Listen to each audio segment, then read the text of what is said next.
మీ అందరి సమక్షంలో మీ బిడ్డ 14 ఏళ్ళు ముఖ్యమంత్రిగా పనిచేసిన నువ్వు ప్రజలకు మీకు ఫలానాది చేశాను నాకు ఓటు వేయండి అని ఎందుకు అడగలేకపోతున్నావయ్యా చంద్రబాబు అని అడుగుతా ఉన్నాను ఈరోజు మీ బిడ్డ. నువ్వు బచ్చా అంటున్నా మీ జగను ఈరోజు ప్రజల ముందర నిలబడి నేను ఫలానిది చేశాను, ఇంటింటికి మంచి చేశాను, చేసిన మంచిని చూసి మీ ఇంట్లో మంచి జరిగి ఉంటే మీ బిడ్డకు మీరే సైనికులుగా నిలబడండి అని చెప్పి మీ బిడ్డ పిలుపునిస్తా ఉంటే, మరి 14 ఏళ్ళు ముఖ్యమంత్రిగా చేసిన నువ్వు నీ పేరు చెబితే ప్రజలకు గుర్తుకొచ్చేది ఒక్కటంటే ఒక్కటైనా ఉందా చంద్రబాబు అని అడుగుతా ఉన్నా. ఆ చేసిన మంచిని చూపించి నేను ఈ మంచి చేశాను కాబట్టి నాకు ఓటు వేయండి అని అడిగే పరిస్థితి నీకు ఉందా చంద్రబాబు అని అడుగుతా ఉన్నా. 3 సార్లు ముఖ్యమంత్రిగా చేసిన నువ్వు 14 ఏళ్ళు ముఖ్యమంత్రిగా చేసిన నువ్వు కేవలం 58 నెలల పాలన చేసిన నన్ను బచ్చా అంటున్న మీ జగన్ను చూసి ఎందుకు భయపడుతున్నావయ్యా చంద్రబాబు అని అడుగుతా ఉన్నాడు మీ బిడ్డ. అయ్యా చంద్రబాబు,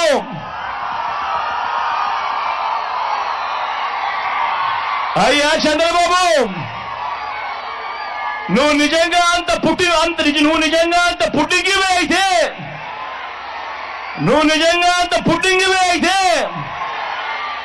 బచ్చా అంటున్న నన్ను ఎదుర్కొనడానికి ఇన్ని పార్టీలతో పొత్తులెందుకయ్యా అడుగుతా ఉన్నాను చంద్రబాబును.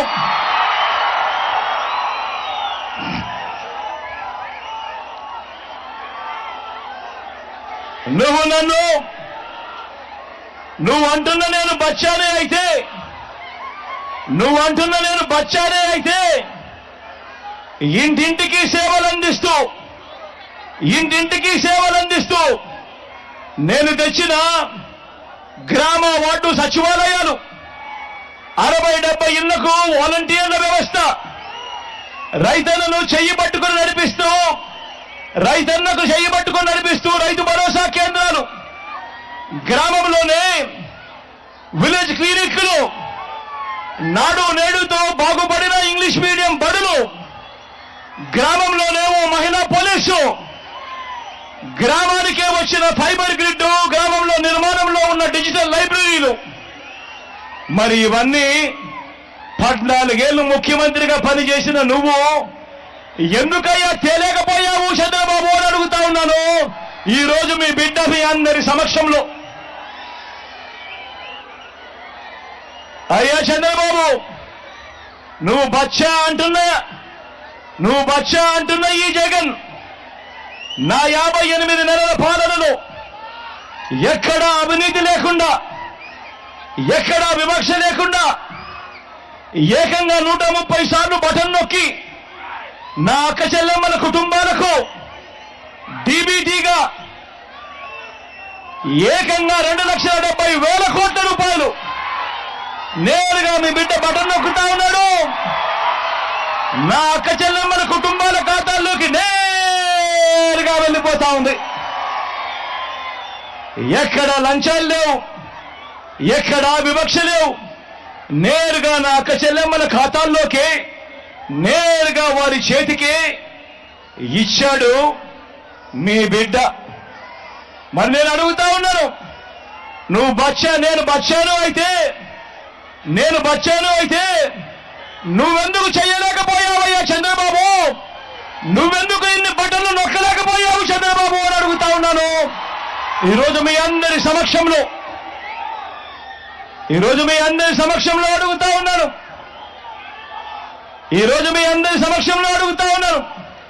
నేను బచ్చానైతే ఒక అమ్మఒడి గాని, ఒక చేయూత గాని, ఒక ఆసరా గాని, ఒక 0 వడ్డీ గాని, ఒక రైతు భరోసా గాని, ఒక ఈబీసీ నేస్తం గాని, ఒక కాపు నేస్తం గాని, ఒక వాహన మిత్ర గాని ఇంటికే పెంచి ఇస్తా అవ్వ తాతల 3000 పెన్షన్ గాని, ఓ నేతన్న నేస్తం గాని, ఓ విద్యా దీవెన గాని, ఓ వసతి దీవెన గాని, ఓ జగనన్న తోడు గాని, ఓ జగనన్న చేదోడు గాని, ఓ మత్స్యకార భరోసా గాని, ఇలాంటి పథకాలన్నీ కూడా నువ్వు బచ్చా అని అంటా ఉన్నా మీ జగన్ చేసినప్పుడు నువ్వెందుకయ్యా 14 సంవత్సరాలు ముఖ్యమంత్రిగా ఉండి నువ్వెందుకయ్యా ఇలాంటిది ఒక్కటంటే ఒక్కటి కూడా చేయలేకపోయావు అడుగుతా ఉన్నాడు మీ బిడ్డ.